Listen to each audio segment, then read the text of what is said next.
Total Kannada ವೀಕ್ಷಕರಿಗೆಲ್ಲ ನಮಸ್ಕಾರ. ಆರತಿಯವರ ಬೆಳ್ಳಿ ತೆರೆ ಜೀವನಯಾನದ ಇನ್ನೊಂದಿಷ್ಟು ಕಥೆಗಳಿಗೆ ನಾನು ನಿಮ್ಮನ್ನು ಕರ್ಕೊಂಡು ಹೋಗ್ತಾ ಇದ್ದೀನಿ.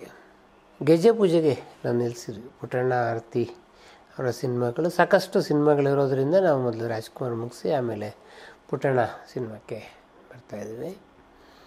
ಆರತಿ ಮದ್ರಾಸಿಗೆ ಬಂದಿದ್ದರು, ಅವಕಾಶಗಳಿಗೆ ಕಾಯ್ತಾಯಿದ್ರು. ಇದೇ ಸಂದರ್ಭದಲ್ಲಿ ನಾಗರಹಾವು ಸಿನಿಮಾ ಮಾಡಬೇಕು ಅಂತ ಪುಟ್ಟಣ್ಣ ಅಂದ್ಕೊಂಡ್ರು. ನಾಗರಹಾವು ಸಿನಿಮಾ ಮಾಡಿದ್ದು ಪುಟ್ಟಣ್ಣ ಅವರ ವೃತ್ತಿ ಜೀವನದಲ್ಲಿ ಒಂದು ತಿರುವಿನ ಘಟ್ಟದಲ್ಲಿ. ಒಂದು ಶರಪಂಜರ ಸಿನಿಮಾಕ್ಕೆ ಸಂಬಂಧಪಟ್ಟ ಹಾಗೆ ಕಲ್ಪನಾ ಅವ್ರಿಗೂ ವಿರಸಾಗಿತ್ತು. ಶರಪಂಜರದ ಹೆಸರೆಲ್ಲ ಕಲ್ಪನಾಗೆ ಬಂತು ಅನ್ನೋದು ಒಂದು ಸಣ್ಣ ಅಸಮಾಧಾನ ಪುಟ್ಟಣ್ಣಂಗಿತ್ತು.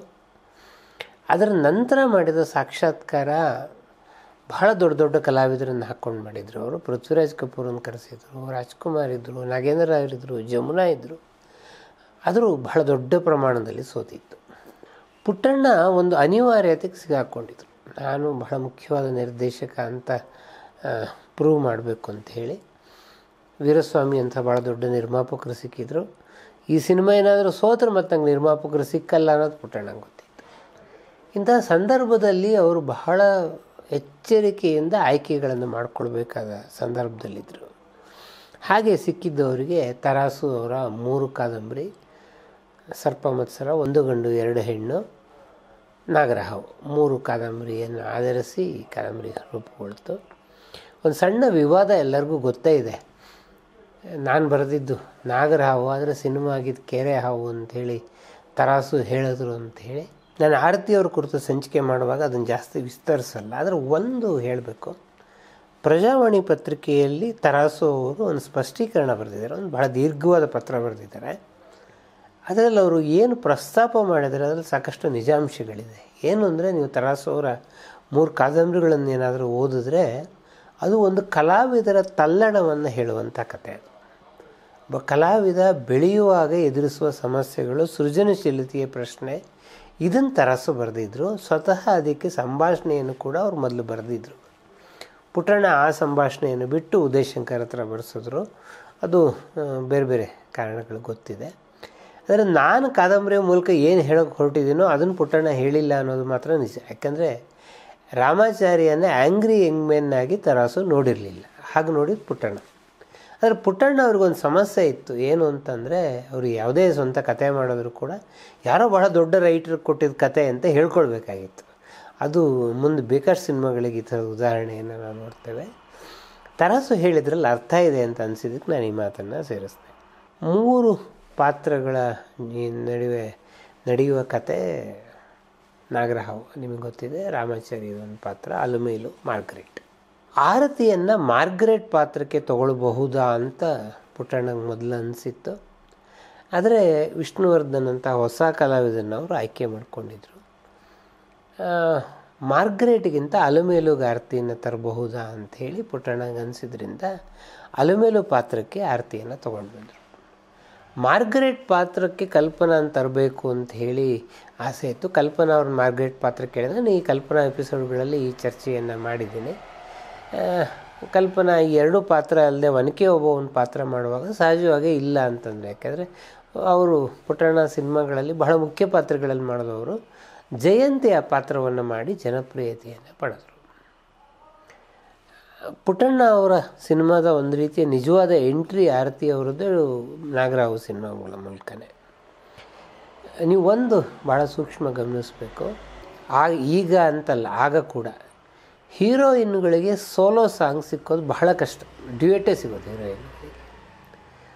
ನಾಗರಹಾವು ಮೊದಲ ಸಲ ದೊಡ್ಡ ಪ್ರಮಾಣದ ಪುಟ್ಟಣ್ಣ ಸಿನಿಮಾದಲ್ಲಿ ನಾಯಕಿಯಾಗಿ ಅಭಿನಯಿಸುತ್ತಿರುವ ಆರತಿಯವರಿಗೆ ನಾಗರಹಾವಿನಲ್ಲಿ 2 ಸೋಲೋ ಸಾಂಗ್ ಇತ್ತು. ಒಂದು ಕರ್ಪೂರದ ಗೊಂಬೆ ನಾನು, ಇನ್ನೊಂದು ಕತೆ ಹೇಳುವೆ ನನ್ನ ಕತೆ ಹೇಳುವೆ. ಇದು ಅಲ್ಲದೆ ಬಾರೆ ಬಾರೆ ಚಂದದ ಚೆಲುವಿನ ತಾರೆ ಡ್ಯೂಯೆಟ್ ಕೂಡ ಇತ್ತು. ಅಂದರೆ ಆ ಪಾತ್ರಕ್ಕೆ ಎಷ್ಟು ಸಾಧ್ಯತೆಗಳು ಸಿಕ್ಕಿತ್ತು ಅನ್ನೋದನ್ನು ಗಮನಿಸಬೇಕು. ಪುಟ್ಟಣ್ಣ ಎಷ್ಟು ದೊಡ್ಡ ಅವಕಾಶವನ್ನು ಕೊಟ್ಟಿದ್ರೋ ಇದನ್ನು ಆರತಿ ಸಂಪೂರ್ಣ ಬಳಕೆ ಮಾಡಿಕೊಂಡ್ರು ಅನ್ನೋದು ಬಹಳ ಮುಖ್ಯವಾದ ಸಂಗತಿ. ಒಂದು ಕರ್ಪೂರದ ಗೊಂಬೆ ನಾನು ಜಯಗೋಪಾಲ್ ಎಪಿಸೋಡ್ ಮಾಡುವಾಗ ಹೇಳಿದ್ದೀನಿ. ಸಿನಿಮಾದ ಉದ್ದೇಶದಲ್ಲೇ ಇಲ್ಲದೇ ಇದ್ದಂಥ ಹಾಡದು.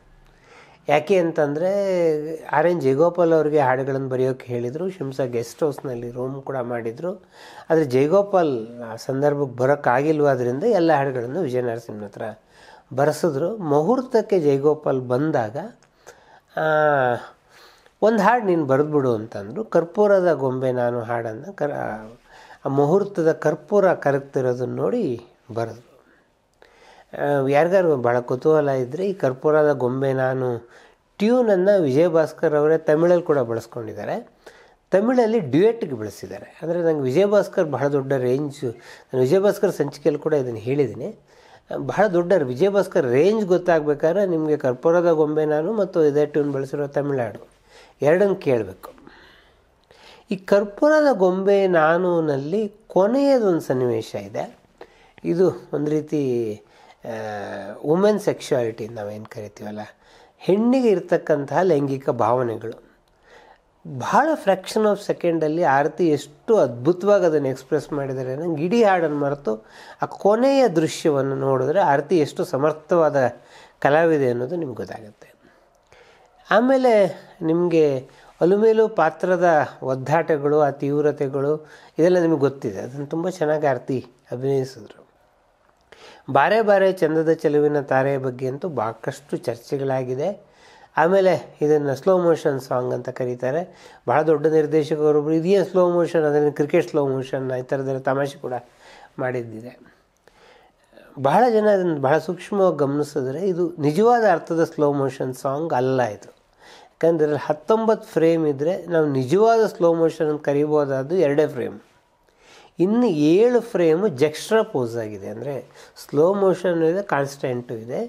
ನೀವು ಬಹಳ ಸೂಕ್ಷ್ಮವಾಗಿ ಹಾಡನ್ನು ಗಮನಿಸಿ. ಸ್ಲೋ ಮೋಷನಲ್ಲಿ ಇರುವುದು ಅಲಮೇಲು ಕ್ಯಾರೆಕ್ಟ್ರೇ ಹೊರತು ರಾಮಾಚಾರಿ ಕ್ಯಾರೆಕ್ಟರ್ ಅಲ್ಲ. ಇಡೀ ಹಾಡಿನಲ್ಲಿ ಒಂದು ಕ್ಯಾರೆಕ್ಟರ್ನ ಮಾತ್ರ ಅವ್ರು ಸ್ಲೋ ಮೋಷನಲ್ಲಿ ತೋರಿಸಿರೋದು. ಇದು ಈ ಥರದ ಸಂಕೇತಿಕೆಯನ್ನು ತೊಗೊಂಡು ಬಂದಿದ್ದಾರೆ. ಇನ್ನೊಂದು ಬಹಳ ಕುತೂಹಲಕಾರಿ ಸಂಗತಿ ಇದೆ. ನಾನು ಇತ್ತೀಚೆಗೆ ಅದನ್ನು ವಿಜಯ ಭಾಸ್ಕರ್ ಬಗ್ಗೆ ಮಾತನಾಡುವಾಗ ಗಮನಿಸಿದ್ದು. ಇದು ಭೀಂಪಲಾಸ್ ರಾಗದಲ್ಲಿದೆ. ಭೀಂಪಲಾಸ್ ರಾಗದಲ್ಲಿ ಚತುಶ್ರುತ ದೈವತ ಬರೋದು, ಶುದ್ಧ ದೈವತ ಅಲ್ಲ. ಭೀಂಪಲಾಸ್ ರಾಗಕ್ಕೊಂದು ವಿಶೇಷ ಗುಣ ಇದೆ. ಅದು ಏನು ಅಂತಂದರೆ ಶುದ್ಧ ಔಡವ ರಾಗ. ಅಂದರೆ ಆರೋಹಣ 5 ಸ್ವರ, ಅವರೋಹಣ 7 ಸ್ವರ. ಈ 7 ಅವರೋಹಣದಲ್ಲಿ ಚತುಶ್ರುತ ದೈವತ ಬರುತ್ತೆ. ಈ ಚತುಶ್ರುತ ದೈವತ ಹಿಡಿಯೋದು ಭಾಳ ಕಷ್ಟ. ವಿಜಯ ಭಾಸ್ಕರ್ ಇಲ್ಲಿ ಏನು ಮಾಡಿದ್ದಾರೆ ಅಂತ ಅಂದರೆ ಶುದ್ಧ ದೈವತವನ್ನು ಬಳಸಿದ್ದಾರೆ. ಶುದ್ಧ ದೈವತ ಅಭೇರಿಯಲ್ಲಿ ಇಲ್ಲದೇ ಇರುವ, ಅಭೇರಿ ಅಂದರೆ ಭೀಂಪಲಾಸ್ ನಲ್ಲಿ ಇಲ್ಲದೇ ಇರತಕ್ಕಂಥ ಸ್ವರ ಅದು. ಈ ಸ್ವರವನ್ನು ಹಿಡಿಯುವ ಮೂಲಕ ಅವರು ಸ್ಲೋ ಮೋಷನ್ನ ಕಾನ್ಸೆಪ್ಟನ್ನು ತಂದಿದ್ದಾರೆ. ಆಮೇಲೆ ಇನ್ನೊಂದು ಬಹಳ ಪ್ರಸಿದ್ಧವಾದ ರಷ್ಯನ್ ವಾದ್ಯ ಉಲಿಕುಲಿಯನ್ನು ಇದರಲ್ಲಿ ಬಳಸಿದ್ದಾರೆ. ಹಾಗಾಗಿ ನನಗೆ ಇದು ಮ್ಯೂಸಿಕಲಿ ಎಷ್ಟು ಇಂಪಾರ್ಟೆಂಟು, ಡೈರೆಕ್ಷನಲ್ಲಿ ಕೂಡ ಅಷ್ಟೇ ಇಂಪಾರ್ಟೆಂಟ್, ಆ್ಯಂಡ್ ಆರತಿ ಅಭಿನಯ ಕೂಡ ಅಷ್ಟೇ ಬಹಳ ಮುಖ್ಯವಾದಂಥ ಸಂಗತಿ. ಆಮೇಲೆ ಇನ್ನೊಂದು ಹೆಡ್ಸ್ ಆಫ್ ಹೇಳಬೇಕಾಗಿದ್ದು ಕ್ಯಾಮ್ರಾಮ್ಯಾನ್ ಚಿಟ್ಟಿ ಬಾಬುಗಾಗಿ. ಬಹಳ ಅದ್ಭುತವಾಗಿ ಸನ್ನಿವೇಶವನ್ನು ಅವರು ತೆಗೆದಿದ್ದಾರೆ. ಇದರಲ್ಲಿ ಆರತಿಗೆ ಸಿಕ್ಕಂತಹ ಇನ್ನೊಂದು ಹಾಡು ಕತೆ ಹೇಳುವೆ ನನ್ನ ಕತೆ ಹೇಳುವೆ. ಪುಟ್ಟಣ್ಣ ಈ ಹಾಡನ್ನು ಕಲ್ಪನೆ ಮಾಡಿಕೊಂಡಾಗ ಆರತಿನೇ ಮೊದಲು ಪ್ರಶ್ನೆ ಕೇಳಿದ್ರಂತೆ, ಗುರುಗಳೇ ಇದರಲ್ಲಿ ಏನು ಅಭಿನಯ ಕೊಡೋದು? ಒಂದು ಹೋಟೆಲ್ ರೂಮ್ನಲ್ಲಿ ಕೂತ್ಕೊಂಡು ಹಾಡು ಹೇಳು ಅಂತ ಹೇಳ್ತೀರಾ, ಫ್ಲ್ಯಾಶ್ ಬ್ಯಾಕು ಒಂದು 4 ಸೀನ್ ತೋರಿಸ್ತೀರಾ ಅಷ್ಟೇ ಅಂತೇಳಿ. ಪುಟ್ಟಣ್ಣಂಗೆ ನಂಬಿಕೆ ಇತ್ತು, ಇಲ್ಲ ಇದು ನಿನ್ನ ಲೈಫಲ್ಲಿ ಟರ್ನಿಂಗ್ ಪಾಯಿಂಟ್ ಆಗುತ್ತೆ, ನೀನು ಇದರಲ್ಲಿ ಏನು ಅಭಿನಯ ಕೊಡ್ತೀಯೋ ನಿನ್ನ ಅಸಹಾಯಕತೆ ಇದರಲ್ಲಿ ವ್ಯಕ್ತ ಆಗಬೇಕು ಅಂತೇಳಿ ಅದು ಹೋಟೆಲ್ ಅಶೋಕದಲ್ಲಿ ಶೂಟಿಂಗ್ ಆಗಿರ್ತಕ್ಕಂಥ ಹಾಡು, ಅದು ಕತೆ ಹೇಳುವೆ. ತುಂಬ ಅದ್ಭುತವಾಗಿ ಆರತಿ ಅಭಿನಯವನ್ನು ಕೊಟ್ಟಿದ್ದಾರೆ. ಒಟ್ಟಾರೆ ನಾಗರ ಹಾವಿನ ಅಲಮೇಲು ಆಗಿ ಆರತಿ ಪುಟ್ಟಣ್ಣ ಸಿನಿಮಾಗಳಲ್ಲಿ ಒಂದು ಹೊಸ ಯಾಕಂದರೆ ಅಲ್ಲಿವರು ಕಲ್ಪನಾ ಅವ್ರ ಸಿನಿಮಾಗಳಲ್ಲಿ ಪ್ರಧಾನ ಪಾತ್ರದಲ್ಲಿದ್ದರು.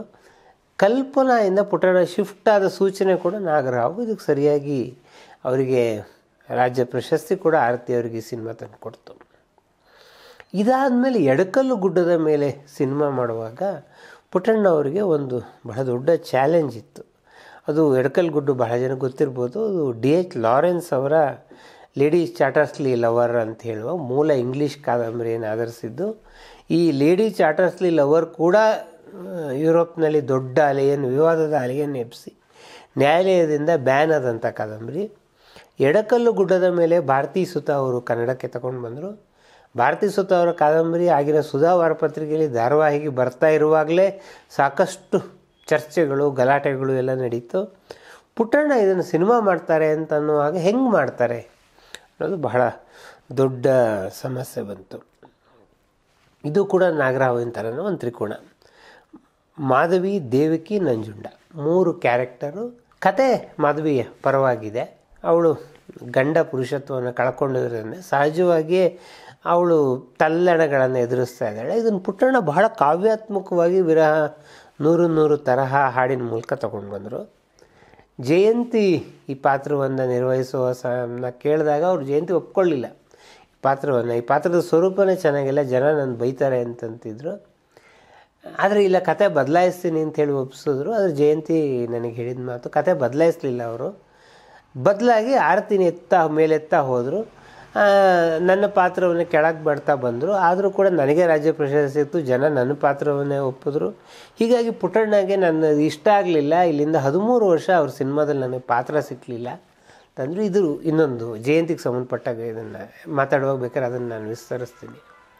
ಆದರೆ ಆರತಿ ಮೂಲ ಕಾದಂಬರಿಯಲ್ಲಿ ಇಲ್ಲದ ಒಂದು ದೇವಕಿ ಪಾತ್ರದ ವಿಶೇಷ ಚಿತ್ರಣ ಆರತಿಯವರಿಗೆ ಈ ಸಿನಿಮಾ ಮೂಲಕ ಸಿಕ್ತು. ಮತ್ತು ಬಹಳ ಸ್ಪಷ್ಟ ಸೂಚನೆ ಏನು ಅಂದರೆ, ಪುಟ್ಟಣ್ಣವ್ರ ಮನಸ್ಸು ಇಷ್ಟೊತ್ತಿಗಾಗಲೇ ಆರತಿಯವ್ರ ಕಡೆ ವಾಲ್ತಾ ಇತ್ತು ಅನ್ನೋದಕ್ಕೆ ಈ ಸಿನಿಮಾನೇ ಸಾಕ್ಷಿ.